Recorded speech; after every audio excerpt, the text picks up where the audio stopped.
నేను ఇప్పుడే 12 చక్రాల లారీ చూసా. ఉండదా వెళ్ళిపోయింది. అబ్బా వాడన్న 12 చక్రాల లారీ చూసినాడు, నేను 24 చక్రాల లారీయే చూసినా. నేను 6 చక్రాల లారీ ధర చూసినైనా దాన్ని చూస్తేనే భయం, ఎక్కడ గుద్దేస్తదేమోనని పరిగిస్తా ఇంట్లోకి వచ్చేస్తా. 24 చక్రాల లారీ చూసుండొచ్చు. నేను బస్సు మీద బస్సును చూసినా. ఎక్కడ? మొన్న మా అవ్వతో హాస్పిటల్ పోయినప్పుడు సిటీలో చూసినా.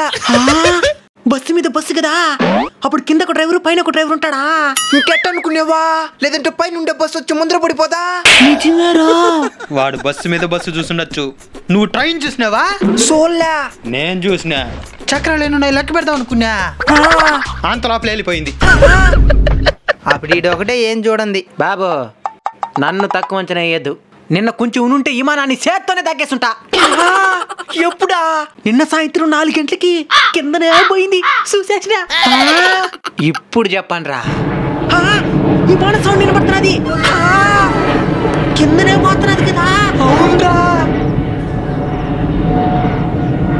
మన చిన్న జ్ఞాపకాలు గుర్తుకొచ్చినాయా? ఈ వీడియోలో మీకు గుర్తొచ్చినుంటే please like, share and comment. అలానే subscribe and follow our unbeatable culture channel.